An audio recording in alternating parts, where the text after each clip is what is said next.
Bonjour une fois de plus, frère Denis. Bonjour frère Armand, comment tu vas? Je vais bien par la grâce de Dieu. Dieu donne vie. Merci. Amen, Comment amen. alors? Bon, je vais bien et aujourd'hui nous avons quelque chose de... On va continuer dans la réponse aux critiques par rapport à ce qui concerne l'alimentation. Mhm. Tout à fait. Donc, ouais, T'écoute. ok. Donc, avant de commencer, on peut faire une prière. On va prier. Mhm. Une fois de plus, notre Dieu, nous voulons te dire merci pour tous tes bienfaits dans nos vies. Chaque jour, minute par minute, tu nous accordes cette grâce malgré notre indignité. Lave-nous tous nos péchés et conduis-nous durant cette étude. Donne-nous ton Saint-Esprit en abondance. Sans que nous t'avons prié. Amen. Amen. Donc, on va aller directement à la critique. Déjà, on va revenir sur quelque chose qui avait été déjà dit avant, comme ça que les choses soient bien claires. Mhm. Ceux qui s'écartent occasionnellement pour satisfaire le goût de manger une dinde grasse d'autres viandes carnées pervertissent leur appétit. Et elle va même plus loin en disant que ceux-là, il y a d'autres qui pêchent contre Dieu par leur manière de vivre, parlant de l'alimentation. Donc c'est un péché. Parce que le péché de la transgression de la loi, donc quand tu peux transgresser la loi, c'est un péché. Ok. Donc là, nous avons la première critique qui dit c'est un péché, le fait que Ellen G. White dit dans ses écrits que le fait de ne pas suivre les règles, les recommandations sur la santé soit un péché. Du coup, pour le frère, c'est un problème. Donc, pour ceux qui n'ont pas suivi la dernière vidéo, est-ce que les règles sur l'alimentation sont un péché? Nous avons essayé de voir dans la parole de Dieu, nous avons lu 2 versets pour ne pas trop s'étendre. Vu que ça, c'est une nouvelle étude, allons dans 2 versets. On va aller dans 1 Corinthiens chapitre 6, versets 9 à 10. Le frère lui-même a dit, le péché est la transgression de la loi. 1 Corinthiens 6, verset 9 à 10. 9 à 10 écrit. Ne savez-vous pas que les injustes n'hériteront point le royaume de Dieu? Ne vous y trompez pas. Ni les impudiques, ni les idolâtres, ni les adultères, ni les efféminés, ni les infâmes, ni les voleurs, ni les cupides, ni les ivrognes, ni les outrageux, ni les ravisseurs n'hériteront le royaume de Dieu. Donc les injustes n'hériteront point le royaume de Dieu. Les injustes, nous avons vu la dernière fois, en partant sur Google, qu'un injuste, c'est celui qui est contre la justice et contre l'équité. Ok, donc nous pourrions paraphraser avec ce verset, 1 Corinthiens 6, verset 9 dit, ne savez-vous pas que ceux qui sont contre l'équité et la justice n'hériteront point du royaume de Dieu? Donc, ceux qui sont contre la justice de Dieu, qu'est-ce que la justice de Dieu? Ce sont ses commandements, comme est écrit dans le psaume 119, verset 172. Tes commandements sont justice. Ok. En reparaphrasant ce verset, on pourrait dire, ne savez-vous pas que ceux qui sont contre la loi de Dieu n'hériteront point le royaume de Dieu? Et c'est tout à fait normal. Qui est contre la loi de Dieu n'hérite pas le royaume de Dieu. C'est un injuste. Or, un injuste, c'est celui qui pratique l'iniquité. Or, qu'est-ce que l'iniquité? L'iniquité, c'est quoi? 1 Jean 3, verset 4. 1 Jean 3, verset 4. Quiconque pêche transgresse la loi et le péché est la transgression de la loi. Ok. Le péché est la transgression de la loi. C'est ce que le frère a dit. Le péché est la transgression de la loi. Donc, les injustes sont ceux qui pratiquent l'iniquité, qui pratiquent le péché, donc ils transgressent la loi. Parmi ces transgresseurs de la loi, en continuant au verset 10, il y a le voleur, les avares, les ivrognes, les outrageux, les ravisseurs, les idolâtres, les adultères, les fornicateurs, les homosexuels. Donc, ils sont ceux qui transgressent la loi de Dieu, donc ils sont des injustes. Donc, nous voyons bien que la question de l'alimentation, en parlant des ivrognes, qui est en rapport avec le bois, sont en train de transgresser une loi et non un bon conseil. Parce que plusieurs fois, on a déjà entendu dire la loi sur l'alimentation, les règles sur l'alimentation sont des bons conseils que dans l'esprit de prophétie. Non, ce sont des lois. Ok, donc, est-ce que celui qui est ivrogne transgresse une loi? Oui, celui qui est ivrogne transgresse la loi de Dieu. Donc, et nous invitons ceux qui n'ont pas suivi l'étude que nous avons fait, la réponse à la critique que nous avons fait dans la première partie, de suivre cette réponse pour avoir d'autres explications plus amples sur le sujet si la transgression de la loi, ou bien si manger d'une certaine façon est transgresser la loi de Dieu. OK. Donc, nous avons vu cette critique, et puis il va encore dire autre chose, une autre critique. Allons dans cette critique-ci. Et il dit, je souligne ce qui est souligné en jaune, si l'homme chérit la lumière que Dieu a donnée dans sa miséricorde, lui donne lors de la réforme de la santé, il pourra être sanctifié par la vérité et préparé pour l'immortalité. Donc vous voyez qu'elle lit ici quoi? Ton manger est ta sanctification.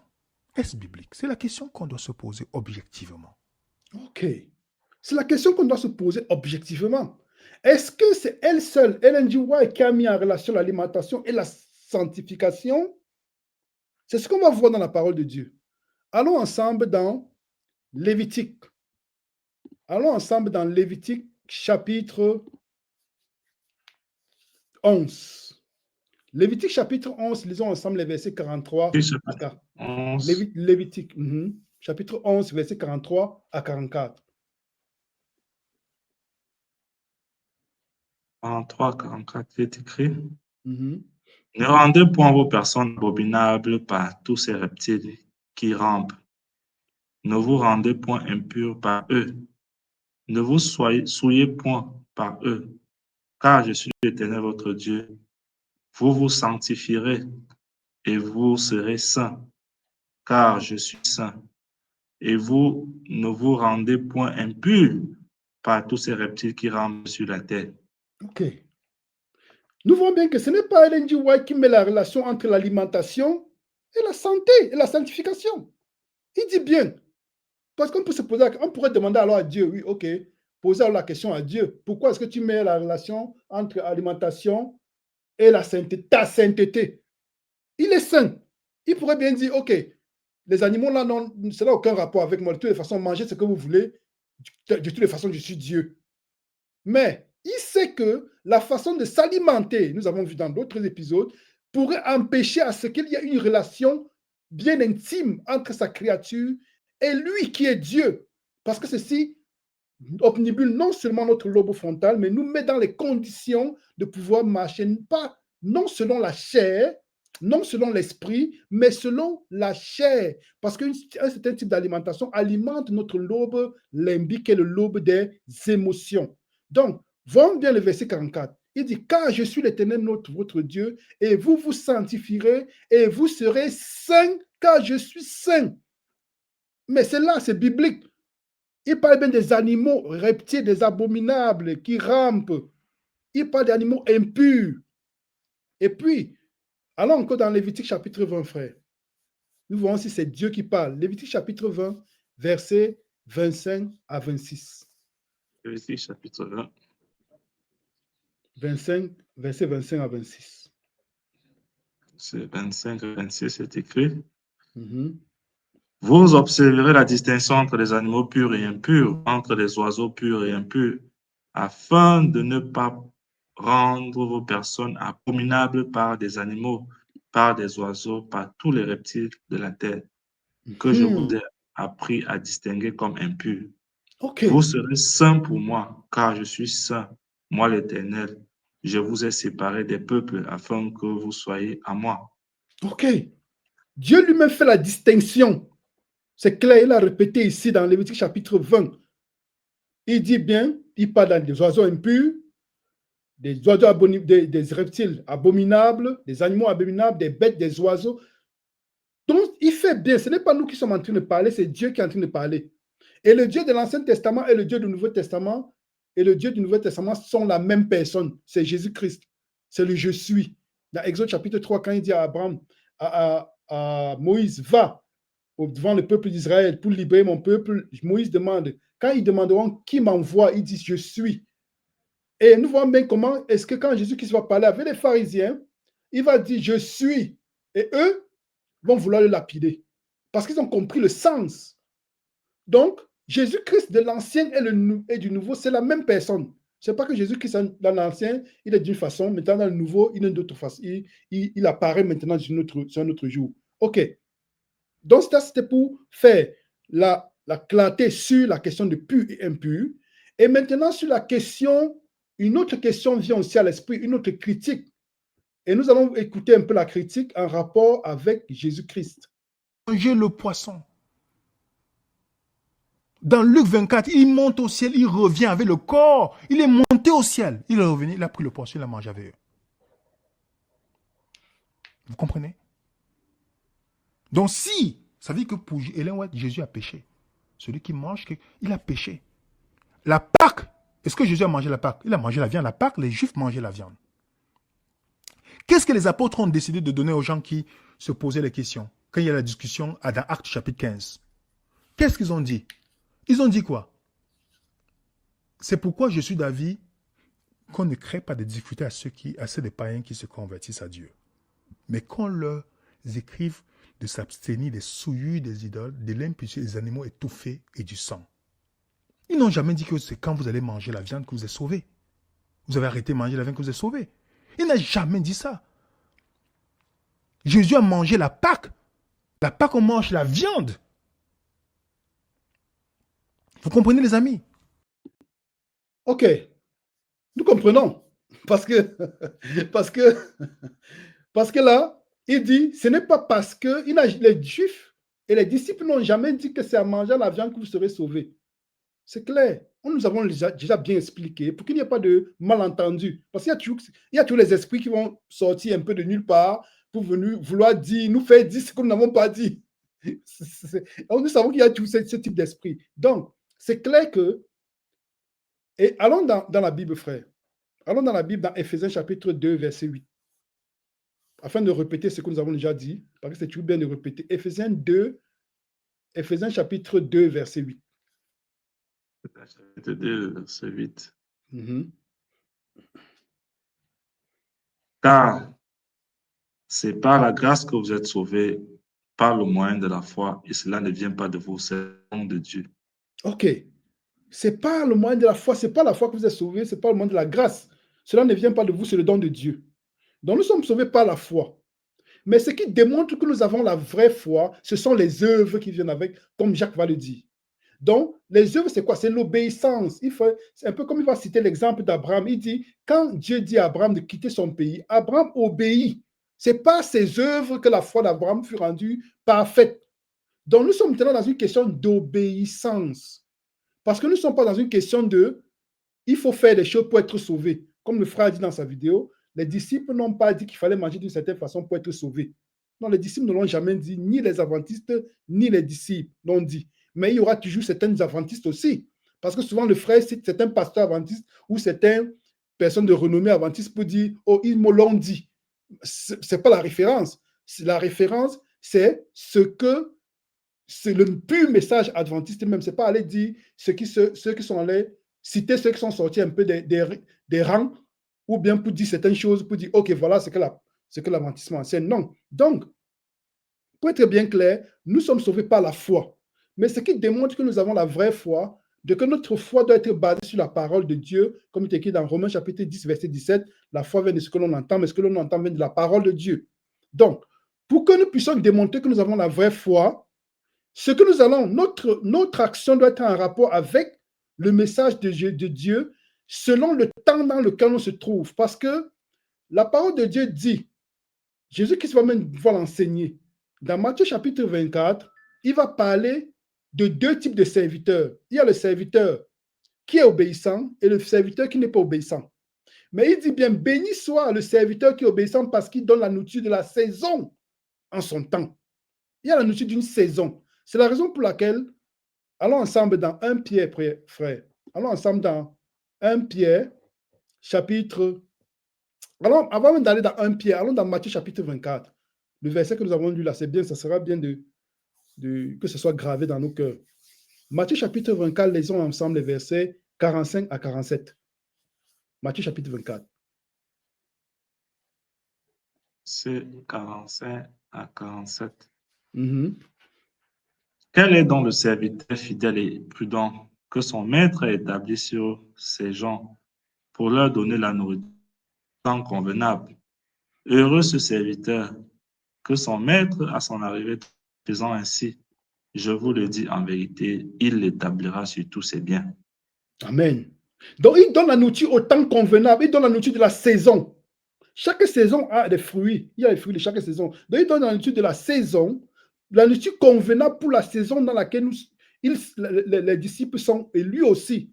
Donc, où les serviteurs sont élus aussi. Donc, ça veut dire que pour chaque saison, il y a une nourriture pour chaque saison. Par exemple, le message des 3 anges n'a pas commencé à être prêché avant, en l'an, je ne sais pas, en l'an 500.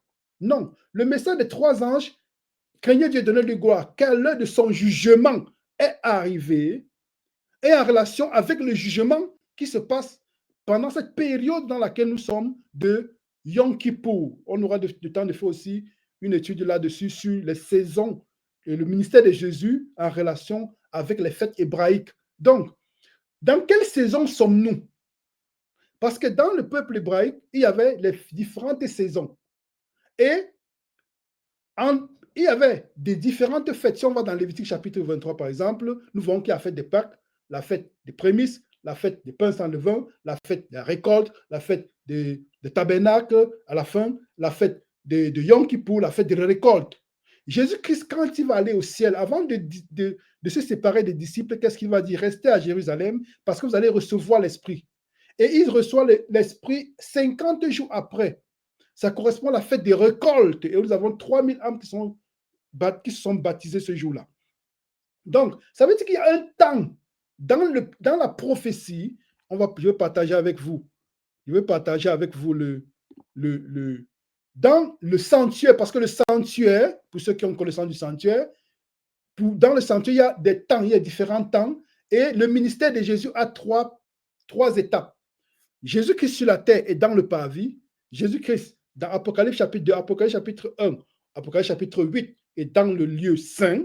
Nous avons des éléments. Et à partir d'Apocalypse 11, on voit, Jean dit, je vis l'arche de l'alliance descendre. Et dans l'arche, il y avait quoi? Il y avait les 10 commandements. L'arche de l'alliance, et il voit l'arche de l'alliance. Apocalypse chapitre 11. Donc, qu'est-ce qu'il y a dans l'arche de l'alliance? Il y avait, allons ensemble, frères, ce qu'il y avait dans l'arche de l'alliance. Allons dans Hébreux chapitre 9, verset 4. Hébreux chapitre 9, verset 4. Bon, j'en ai vu. Ok. Hébreux chapitre 9, verset 4 est écrit: renfermant l'autel d'or pour les parfums et l'arche de l'alliance entièrement recouverte d'or. Il y avait dans l'arche un vase d'or contenant la manne, la verge d'Aaron qui avait fleuri et les tables de l'alliance. Ok. Nous voyons ça. Voyons bien une chose. Jean voit l'arche de l'alliance descendre du ciel dans Apocalypse chapitre 11. Donc, ça veut dire que l'arche de l'alliance est d'une importance capitale. L'arche de l'alliance se trouve pendant le parvis. Ça veut dire que Jésus-Christ il y a une étape, il y a des étapes dans son ministère.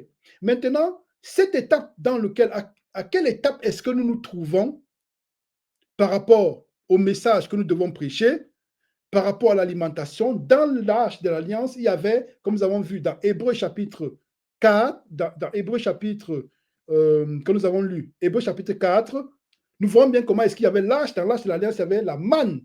Mais la manne représente une leçon spirituelle. C'est un rapport bien avec l'alimentation. Pourquoi? Parce que dans Exode chapitre 16, Dieu donne la manne à son peuple. Or, si nous nous trouvons dans ce temps prophétique, dans Hébreu, de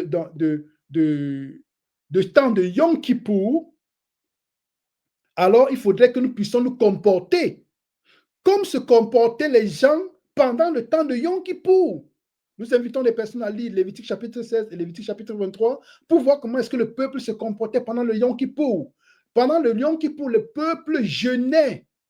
Le peuple se confessait ses péchés. C'est un moment d'auto-réflexion, d'auto-examination.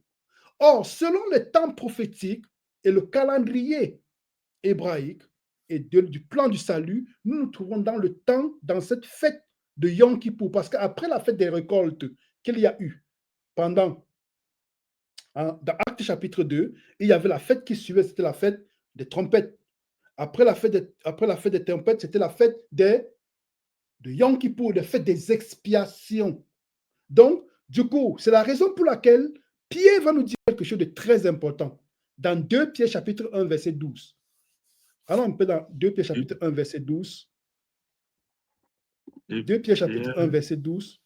On va aller vers la conclusion pour comprendre pourquoi Jésus-Christ mange du poisson. C'est parce qu'il est dans un temps, il n'est pas dans le parvis. Il est encore dans le parvis, autant pour moi. 2 Pierre chapitre 1, verset 12. 2 Pierre chapitre 1, verset 12 est écrit. Voilà pourquoi je prends de vous rappeler ces choses, bien que vous les cherchiez et que vous soyez affermis dans la vérité présente. Ok. Quoi que vous les connaissiez et que vous soyez affermis dans la vérité présente. Ça veut dire que le peuple de Dieu doit prêcher un message qui a un rapport avec la vérité de l'époque dans laquelle nous... Donc, ce dont le peuple a besoin, ce n'est pas de toutes les vérités, mais de la vérité pour ce temps. Et pour chaque temps, il y a un message bien précis. C'est pour ça que Dieu va appeler susciter des réformateurs, non? Dans les années 1500, il va susciter Martin Luther qui va prêcher le message de la justification par la foi. Dans les années 1700, il va susciter John Rogers Williams qui va prêcher le message du baptême par immersion et non par aspersion. Il va susciter John Wycliffe. Après, il va susciter les presbytériens avec le presbytérien John Calvin. Il va susciter le méthodiste John Wesley. Et à la fin, en relation avec le jugement dans lequel nous trouvons, le temps de jugement, c'est pour ça qu'il est écrit dans Apocalypse chapitre 14, verset 6 à 7. Et le temps de jugement est arrivé, ça n'arrivera pas, c'est arrivé. À partir de ce moment, se prêche le message qui a un rapport avec le jugement, donc le temps d'expiation.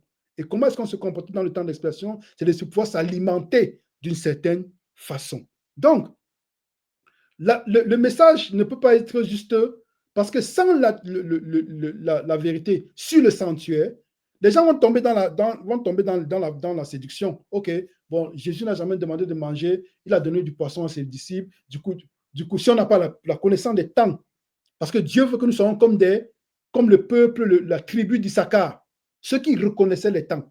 Mais si on a perdu notre identité, c'est normal qu'on ne puisse pas reconnaître les temps dans lesquels nous sommes. Et Dieu, pendant le temps de Yom Kippour, le peuple jeûnait. À quoi correspond le jeûne? Le jeûne correspond à nous priver d'un certain type d'alimentation pour un certain temps. Pourquoi? Parce que Dieu veut écrire sa loi dans notre cœur qui est notre lobe frontal. Donc, je pense avec le temps qui nous est imparti, je pense que je peux m'arrêter là. Peut-être on continuera dans un autre épisode. Eh bien, merci pour l'étude. Et on reviendra certainement sur cette étude pour aussi placer les textes dans les contextes parce qu'il a lu dans Conseil pour la santé, je pense qu'il a sélectionné certains paragraphes, mais quand on lit le contexte, on se rend bien compte qu'il y a une question de progressivité. Donc, ce n'est pas aussi comment dire ça, aussi définitif qu'il voudrait bien le positionner. C'est bien, ça dépend vraiment de quoi est-ce qu'on parle. Est-ce qu'on parle de quelqu'un qui a une connaissance, une certaine maturité et qui mange n'importe quoi? Est-ce qu'on parle d'un nouveau venu dans la foi qui n'a pas encore toute la connaissance? Donc, il faut vraiment nuancer les choses et pas juste couper un morceau et venir dire que voilà ce qu'elle a dit, que manger du poisson, c'est un péché, comme il le fait là. Non, c'est pas comme ça que ça se passe. C'est un peu nuancé que cela. Évidemment, nous aurons l'occasion de revenir et placer les textes vraiment dans leur contexte et voir de quoi il s'agit. Amen. Amen, amen. Amen. Amen. Bien, merci et n'hésitez pas à continuer à prier pour nous, prier pour les frères et sœurs et que Dieu vous bénisse. Amen.